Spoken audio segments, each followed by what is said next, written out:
मित्रों, आज का सुंदर संदेश आपके लिए लेकर आया हूँ। दूसरा शमूएल और उसके वचन में पहले पद में इस प्रकार से लिखा है, और यहोवा का कोप इस्राएलियों पर फिर भड़का और उसने दाऊद को इनकी हानि के लिए उभारा। यह कहकर उभारा कि इजरायली और यहूदा की गिनती ले। कहने का अर्थ है इस्राएल और यहूदा की गिनती ले। और परमेश्वर ने दाऊद को इस बात के लिए उभारा है। जब यहाँ पर परमेश्वर के कहने पर या उभारने पर परमेश्वर ने इस तरीके से नहीं कहा कि दाऊद ऐसा कर तो बड़ा अच्छा काम करने जा रहा है और इजराइल और यहूदा की गिनती ले और वो ज़्यादा निकलेंगे तो तेरा साथ देंगे, ऐसा नहीं। परमेश्वर का क्रोध भड़का हुआ था। परमेश्वर ने दाऊद को उभार दिया और दाऊद के अंदर ऐसा कर दिया कि अरे गिनती लेकर देख कितने लोग मेरे साथ हैं, कितने लोग हम हैं युद्ध में, इजराइल में युद्ध करने के लिए। इस तरीके से कहकर परमेश्वर ने उसे उभारा, क्योंकि वचन बताता है कि यहोवा का कोप इस्राएलियों पर भड़का था, इसलिए उसने दाऊद को उभारा है। जब हम ये पहला पद पढ़ते हैं और वो गिनती के लिए लेने के लिए उसने फोर्स किया, और परमेश्वर के एक जन है यहाँ पर जो उसका जन है दाऊद का, उसे उभारा, उसे कहा गया कि जाकर गिनती ले। और यहाँ पर देखते हैं कि तलवार चलाने वाले 9 पद हैं। तब योआब ने प्रजा की गिनती का जोड़ राजा को सुनाया, और तलवार चलाने वाले योद्धा इज़राइल के तो 8 लाख और यहूदा के 5 लाख निकले। और प्रजा की गिनती करने के बाद दाऊद का मन व्याकुल हो गया, क्योंकि वो अपनी मर्जी से तो नहीं कर रहा था, परमेश्वर ने उसे उभारा था, क्योंकि परमेश्वर का क्रोध भड़का हुआ था। और यहाँ पर देखते हैं प्रियो, वचन हम जब उत्पत्ति की किताब और उसका 13वां अध्याय और उसका 16 पद लिखा उसमें पढ़ते हैं, वहाँ पर लिखा कि परमेश्वर ने अब्राहम को एक आशीर्वाद दिया था कि अगर कोई तेरी संतान को गिन सके, रेत की भूमि के रेत को गिन सके, या भूमि को जो कण होते हैं उसको गिन सके, तभी मेरे लोगों को गिन पाएगा। इसे ये पता चलता है कि कोई भी नहीं गिन सकता। परमेश्वर के द्वारा दी गई आशीष है, परमेश्वर के द्वारा बनाए गए जन, परमेश्वर की जनता, परमेश्वर के सैनिक, परमेश्वर के लोग को गिनती करना बड़ा मुश्किल है और उसको गिनती नहीं कर सकते। पर परमेश्वर ने जानबूझ के उसे उभार दिया कि जा तू गिनती ले, क्योंकि परमेश्वर क्रोधित था। कैमरा हम सोचते हो परमेश्वर ने मुझे कहा है यार मेरा मन कर रहा है, जबकि कई बार ऐसी बात हमारी ज़िंदगी में आती कि परमेश्वर की इच्छा नहीं है, परमेश्वर तुझे जानबूझ के फंसाना चाहता है। और दाऊद फंसा है बुरी तरीके से और व्याकुल हो गया है। गिनती तो ले ली, जबकि जिससे कहा गया गिनती लेकर आ, और उसने भी कहा नहीं, यहोवा परमेश्वर तुझे आशीष दे, गिनती लेने की क्या ज़रूरत है, क्यों गिनती लेना चाहता है, क्या कारण है गिनती लेने का, परमेश्वर तेरे साथ है, तेरे जन बहुत ज़्यादा है। पर वो माना नहीं, क्योंकि वो राजा था और परमेश्वर ने उसे ऐसी सज़ा देनी थी, या परमेश्वर उसके विरुद्ध में था, इसलिए उसको ये काम करने पे मजबूर किया। कैमर हमारी ज़िंदगी में इस प्रकार की बातें आती हैं, हम ना करते हुए भी हमारी इच्छा नहीं है, पर हमारे अंदर से कुछ ऐसा होता है कि हम करें, पर हमें कोई उभार रहा होता है, हमें कोई उभारता है इस बात के लिए कि करो करो करो, हमें कोई फोर्स कर रहा होता है, हमारे ऊपर किसी प्रकार से कोई ऐसा दबाव होता है जिसके कारण से हम उस बात को करते हैं। और परमेश्वर ने भी यहाँ पर पहला वचन बताता है कि परमेश्वर यहोवा का इजराइलियों पर फिर से कोप भड़का और उसने दाऊद को उभारा हानि करने के लिए। ऐसा लिखा है, हानि करने के लिए उसको उभारा है। परमेश्वर हानि करना चाह रहा था इजराइल की, या दाऊद की हानि करना चाहता, क्योंकि परमेश्वर की नज़र में कुछ गड़बड़ की है तो परमेश्वर कुछ करेगा, और जो काम नहीं करने का था वो उसने कर दिया और परमेश्वर ने उभारा। देखो, परमेश्वर उभार रहा है, परमेश्वर सजा दे रहा है, परमेश्वर ही कर रहा है सब काम, और हम कई बार वो काम कर जाते हैं प्रियो, हमें नहीं पता कि हमारे पीछे किसका हाथ है, परमेश्वर का है या किसी और का हाथ है, और हम बातों में आते हैं और उस काम को कर देते हैं। और यहाँ पर लिखा है कि वो व्याकुल हुआ। 10 पद में, प्रजा की गिनती करने के बाद दाऊद का मन व्याकुल हुआ, अतः दाऊद ने यहोवा से कहा, यह काम जो मैंने किया वह महापाप है। माफ़ी मांग रहा है कि यार मैंने गड़बड़ की है, मैंने गलती की है, मैं क्यों गिनने लगा, ये महापाप मैंने कर दिया है। तो अब हे यहोवा अपने दास का अधर्म दूर कर। प्रार्थना भी कर रहा है कि परमेश्वर मेरे पाप को क्षमा कर दे, क्योंकि मैंने बड़ी मूर्खता की है, क्यों मूर्खता की है? कि परमेश्वर की लोगों को गिनती की है। कई बार हमारा गिनती करना, कई बार हमारा कोई आशीष परमेश्वर ने दे दी, हम उसको गिन के बैठे रहेंगे और इस तरीके से उसमें घमंड करने लगेंगे, है ना। ये भूल जाएंगे कि यार जिसने हमें आशीष दी, जिसने हमें बनाया, जो है ना, जिसकी वजह से हम इतने बड़े फैले फूले, उसका तो हाथ है हमारे ऊपर। फिर हम किस बात में घमंड कर रहे हैं? और इसने कहा कि मैंने बड़ी मूर्खता की है, माफ़ी मांग ली, सब कुछ हो गया। आगे देखते हैं कि एक पद और पढ़ते हैं। सवेरे जब दाऊद उठा तब यहोवा का वचन गाद नामक नबी के पास पहुंचा।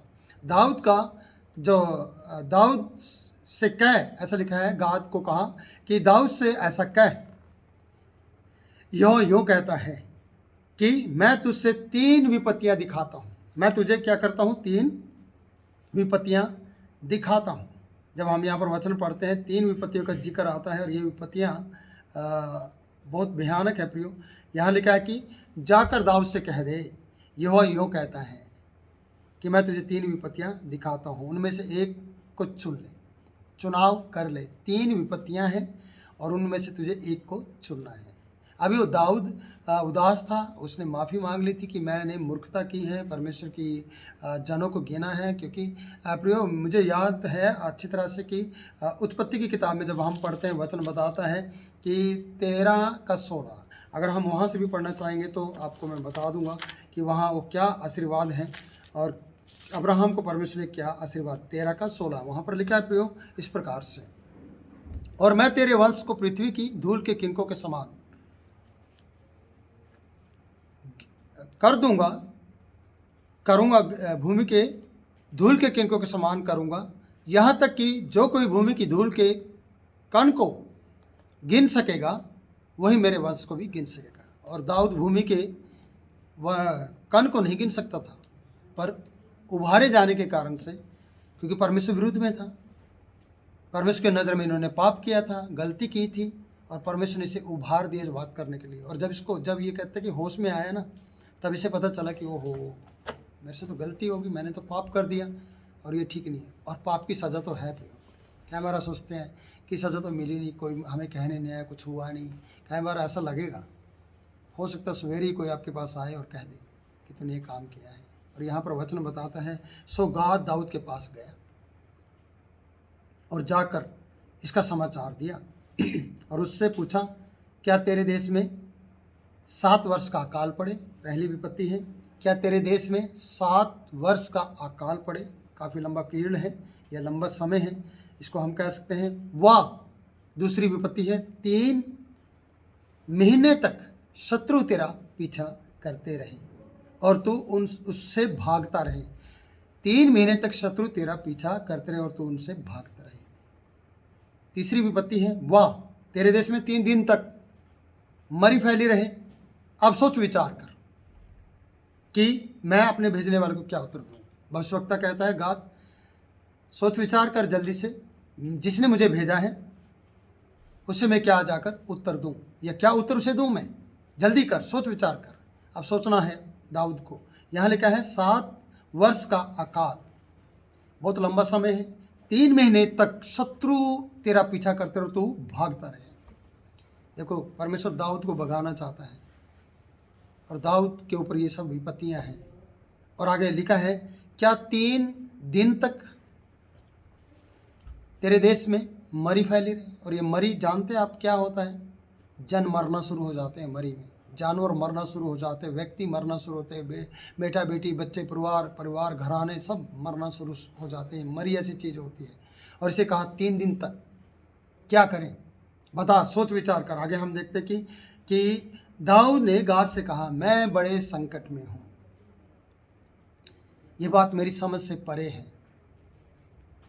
यहाँ वचन बड़े सावधानी के साथ दाऊद का उत्तर है, हम पढ़ते मेरे प्रियो, इसके बड़ी गंभीरता से हम ले सकते। दाऊद ने गाद से कहा, मैं बड़े संकट में हूँ, हम यहोवा के हाथ में पड़े हैं। मैं यहोवा के हाथ में पड़ा हूँ, या हम यहोवा के हाथ में पड़े हैं, क्योंकि उसकी दया बड़ी है। 3 महीने की विपत्ति शत्रु वाली और 3 दिन की मरी और 7 साल का अकाल से बढ़कर इसने कहा, मैं यहोवा के हाथ में पड़ना चाहता हूँ। एक है वचन बताता है कि क्योंकि उसकी दया बड़ी है, परंतु यहोवा के हाथ में, परंतु मैं मनुष्य के हाथ में नहीं पढ़ूंगा। ये वचन बहुत अच्छा लगता है प्रियो, जब इस प्रकार से दाऊद कहता है, मनुष्य के हाथ में पढ़ने से अच्छा है मैं अपने परमेश्वर के हाथ में पढ़ूं। क्या आप भी कभी इस तरीके से गलतियां करते हैं, या किसी के द्वारा उभारे जाने के कारण से आप वो पाप कर जाते हैं जिसके कारण से आप फिर मनुष्य के हाथ में पड़ जाते हैं और मनुष्य आपको भगाता रहता है प्रियो। 7 साल का अकाल बहुत लंबा पीरियड है, और किसी मनुष्य को जो 3 महीने तक किसी का पीछा करे और वो भागता फिरे, ये बड़ी विपत्ति है।